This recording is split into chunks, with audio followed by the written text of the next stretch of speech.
welcome back to our yoga studio. Today I would like to share with you a brief, very short but effective practice for relief and release of your hamstrings, the muscles in the back of your legs and the pain in the lower back. The reason why these two parts of our two areas of our body are combined together in this particular practice is that they are very interdependent.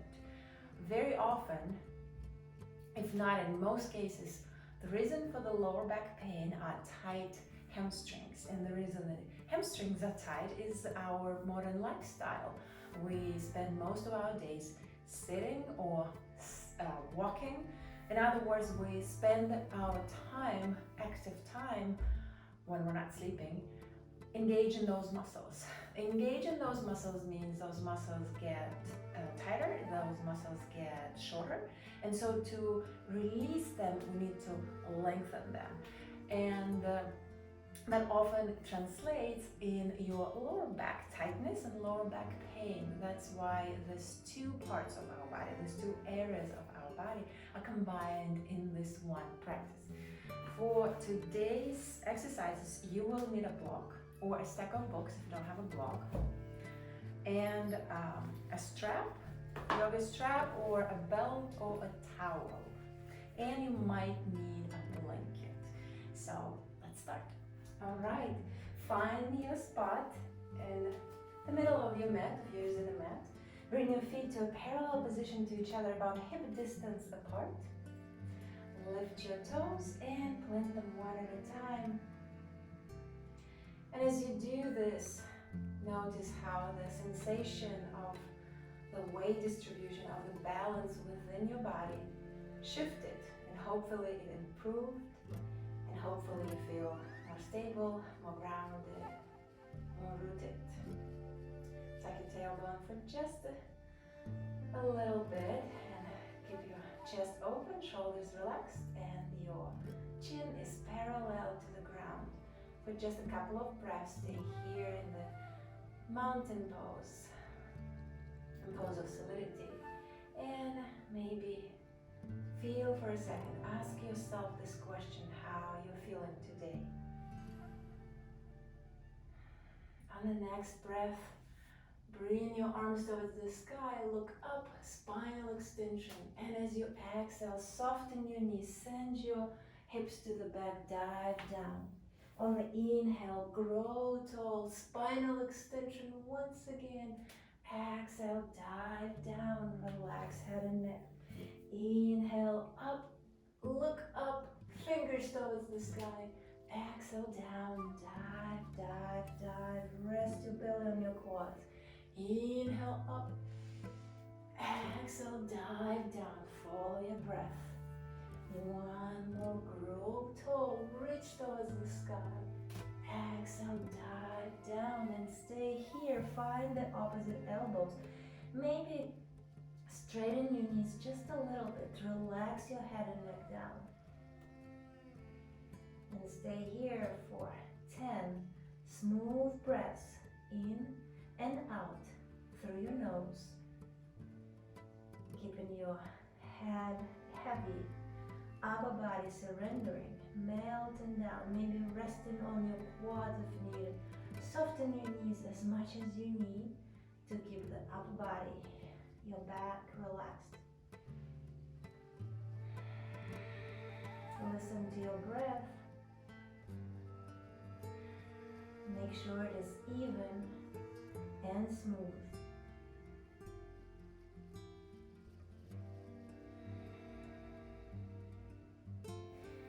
Relax your hands down and bring them to about hip distance, and then step back, but just a couple of feet. This is a so-called short dog pose. So we're familiar with the downward facing dog. This is a shorter version of the same alignment. So hands planted on the ground, about shoulder width apart. Feet planted on the ground. Maybe your heels are slightly lifted and your knees are slightly bent. That's totally fine. Your short dog could be here, could be here, it could be here. Find your short dog for this practice and stay here for another 10 breaths. Maybe halfway through, you notice you have the space and the length to straighten your knees, to plant your heels.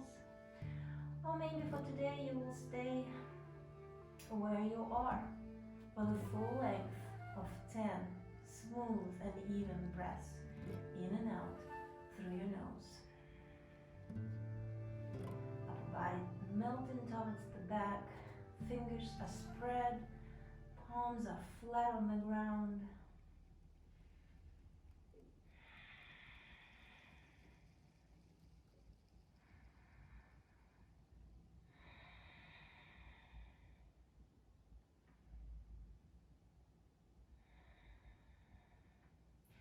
Next, lower your knees on the ground. Keep your heels pointing up and your toes tucked. And sit on your heels. Interlace your fingers behind your back. Close your palms and draw your hands down, opening your chest, puffing your chest like a pigeon.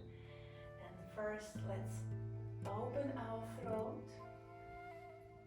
towards the sky and stay here for 5 breaths. Keeping drawing your hands towards the ground, keeping shoulders away from your ears, opening your throat to the sky.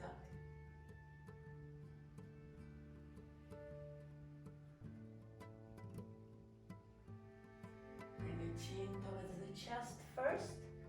Draw your hands once again towards the ground. Keep your chest puffed and open.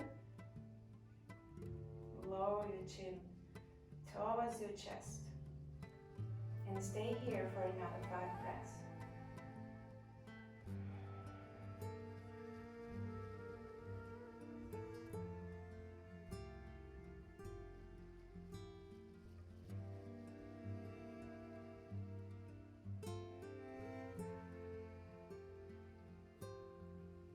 Release the bind of your fingers and find your spot on the back.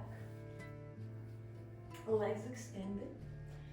Get your strap, your belt if you don't have a strap, or a towel would work for what we're gonna be doing. So the body is completely grounded. First, with your belt, hook your right foot onto the belt, or if you have the ability, grab your big toe with your fingers of the right hand and gently start pulling that leg towards your upper body. It is important here to feel, to follow the alignment. So very often we start shifting our hip to the side because it's a little bit easier for us than going in the straight line. So the leg comes up, you hook it up, and then without deviation, without changing the angle, you pull the leg right towards your head, and we stay here for 20 smooth breaths in and out through your nostrils. Make sure your shoulders are grounded. So let's say if you're able to hook your fingers to your big toe of the floating leg, but your shoulders all the way up here, that's not good because we want to keep our upper body relaxed. So use a strap, towel, or belt to sort of enhance the length, to lengthen to make your arm longer without lifting your shoulder off the ground. So we should be about halfway through by now. Pay attention to your breathing. Make sure it is even. That means your inhalations and exhalations are about the same length.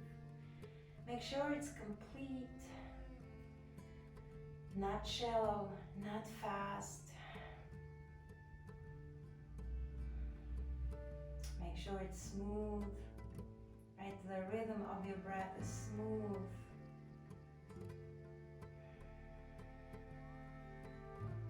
And if it's not, and it might not be, because many of us would be feeling and experience right now so much fighting of our muscles on this right leg here in the back in the hamstring area, that we tend to hold our breath, we tend to breathe very shallowly depending on how painful it is.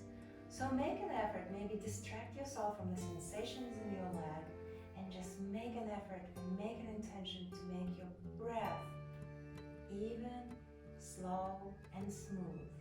We should be done about now. Carefully release that leg down and we switch. So find your strap or your belt or your towel, hook your left foot onto it. Make sure once again you go in a straight line, right? You lift your leg without changing the angle of your foot. You draw your foot towards your upper body. And we'll stay here for another 20 breaths. Smooth and even, in and out through your nose. Shoulders are grounded. And once again, if it's too painful, there's no way, it's okay to soften just a little bit. But see if maybe 10 breaths in, you can actually straighten your knee and keep your legs straight. It's quite important in this pose to strive to straighten your knee, even if that means your leg is right here and your belt is all the way to its length. But the straight leg and the straight arm are one of the key alignments for this particular pose.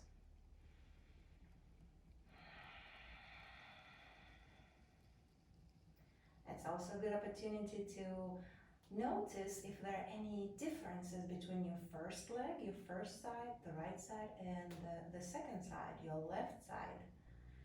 Very often we are extremely imbalanced between our left and right side, because one of the sides, as a rule, is a dominant side, and that often means it's stronger, but often also it means that it is tighter. And carefully release that leg down, lose the strap, we're not going to need it anymore. Draw your knees to chest and rock side to side for just a second.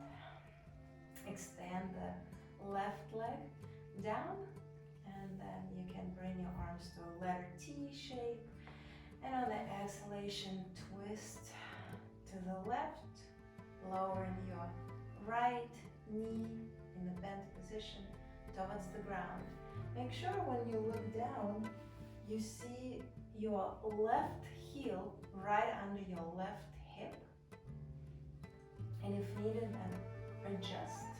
And let's stay here for 5 breaths. Nice supine twist.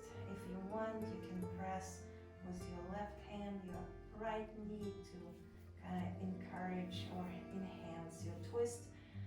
No forcing, always go to about 70% of your capacity. Never force yourself into position. Listen to your body. And bring your leg to center. Extend your right, bend your left knee and roll to the right side. Keeping shoulders grounded, maybe pressing the left knee towards the ground with your right hand. Quick check, make sure your heel is right under your hip. Shoulders planted. 5 breaths in and out through your nose.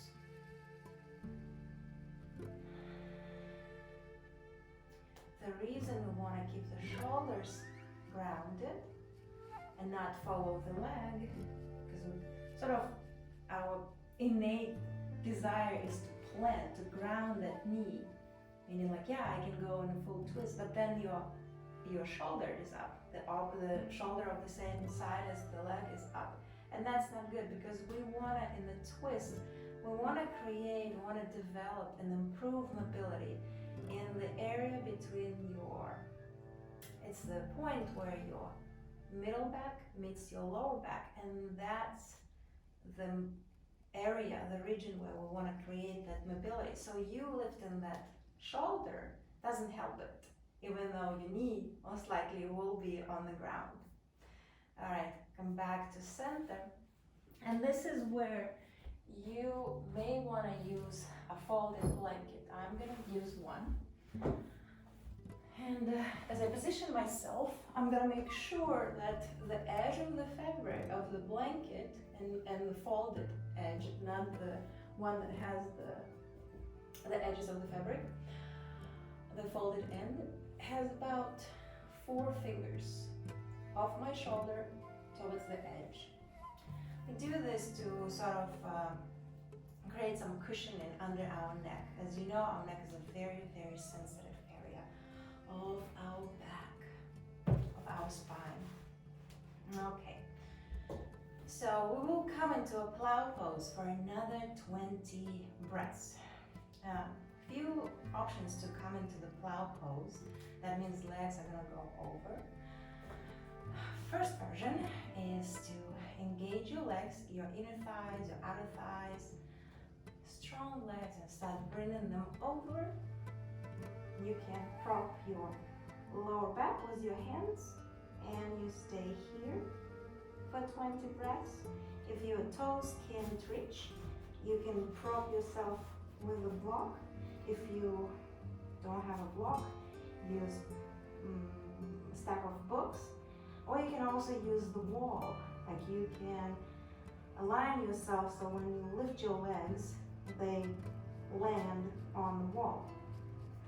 Eventually you may release your arms down and stay here for 20 breaths. If you, let's say, cannot bring your legs straight over your head, then bend your knees, start lifting your hips like I'm doing now, and then prop your lower back with your hands, and then you extend your legs. Once again, we want to strive to keep our legs straight, whether you're on the block, on the wall, or on the floor. In this position, do not move your neck or head. We want to stay stationary in that area.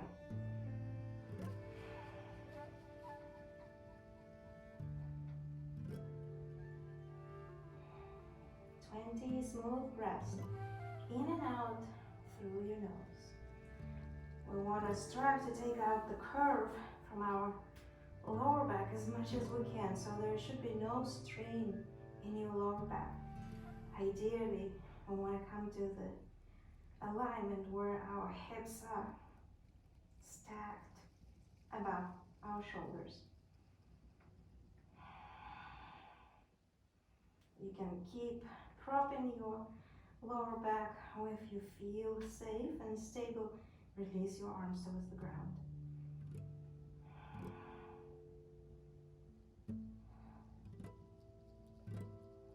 To come out, prop your lower back and slowly roll towards the ground, knees straight or bent, your choice.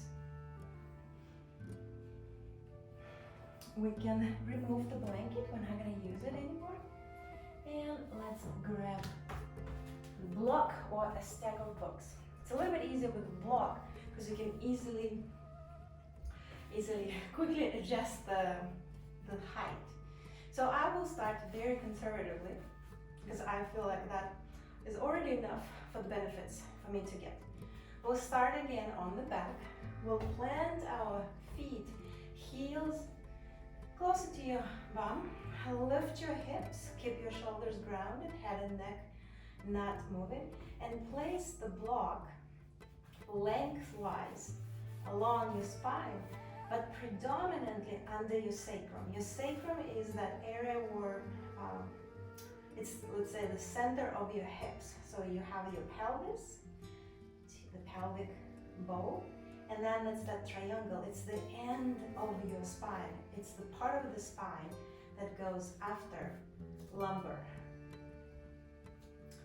just before the tailbone. Once you found your position, straighten one leg, straighten the other leg, and maybe extend your arms on the head, completely surrender. If you feel that this is not doing anything to you right now, then plant your feet first, right? Lift your hips and move your block to the next height. So this block has 3 different heights. I'm in height number 2. Then carefully extend one leg, extend the other leg. I'm still keeping the block lengthwise, and I'm predominantly laying the surface of my body that touches the block is my sacrum, not my lower back. And I'm gonna extend my arms, and I'm gonna stay here for 20 smooth breaths, in and out, through your nose.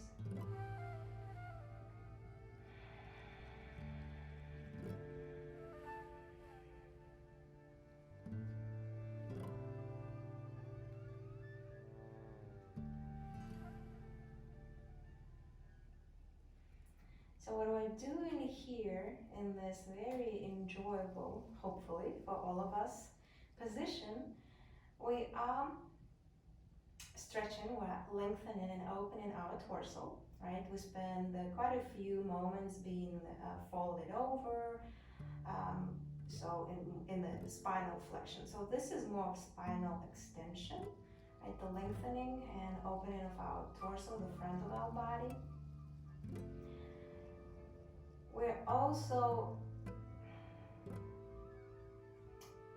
the area that we're releasing predominantly is the sacrum area, and basically, well, let's say mainly, these are the joints that connect your sacrum, the last part of your spine that is basically fused. It's that part of the spine. As you get older, I think it's from the age 20, 21, this area becomes fused. In younger people, it is still mobile. And this triangle, this part of your spine, connects to both sides of your pelvis, your pelvic bones, and that connecting space, the joint, is called the SI joint. And very often, by contracting the muscles of our bums while we're seated or running or walking, standing, we very often compress that area. And this is also the area where your sciatic nerve is located. And very often when we compress that area and the muscles around it, the smaller muscles, the so-called dipsics, including your piriformis muscle that connects your sacrum and muscle tissue and your pelvic bones, when they get tight, they start pressing on your sciatic nerve, and this is when you experience also that pain radiating down the leg. Okay, we should be about 20 breaths in by now. Coming out of this pose is very important. Like, that area is quite loosened up, the area under your above the block. So it's critical to plant your feet first, engage your inner thighs, lift your hips, and then slowly remove the block. We're on our last pose. It's a quick reset, delicious. Thread the needle. Come into the tabletop, wrists right under your shoulders, knees right under your hips. Press into the tops of your feet, toes are untucked, tailbone slightly tucked, shoulders away from your ears, and you're looking right in front of you on the ground. On the inhale, lift your right arm extended to the sky, look up. And on the exhalation, thread the needle, placing your arm between your left arm and your left leg. Extend your left arm towards the front of your mat. If you have the space in your shoulders, maybe you walk that hand further away. Make sure your hips do not shift. Very often we do this. So make sure, look down and see if your left hip is still above your left knee. Breathe into this spinal twist, armpit stretch. Resting your cheek and your shoulder on the ground. 3 more breaths in and out through your nose. Remember to pay attention to the pace, the rhythm of your breath. Bring the top arm planted. Gently unwind and let's balance. On the inhale, extend your left arm towards the sky, look up. And as you exhale, thread the needle on the opposite side. Planting your left cheek, your left shoulder, and maybe extending your right arm towards the front of your mat, maybe even walking the arm behind your back. Quickly check that your right hip is still above your right knee, and breathe into this twist, breathe into this pose. Notice, register, and be mindful of any differences between this side and the first side.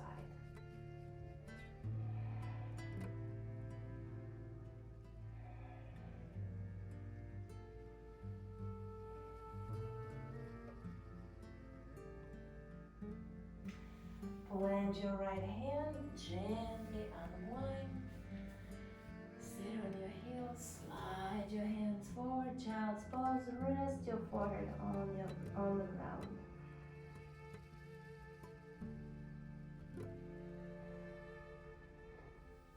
Come to seat, and we finish. I hope you enjoy this brief but very efficient practice that I recommend doing at least once a week to those who really suffer from tight hamstrings and tight lower back. I thank you for your time, and if you enjoyed the video, please remember to subscribe or like the video. I appreciate your support. Thank you and see you soon.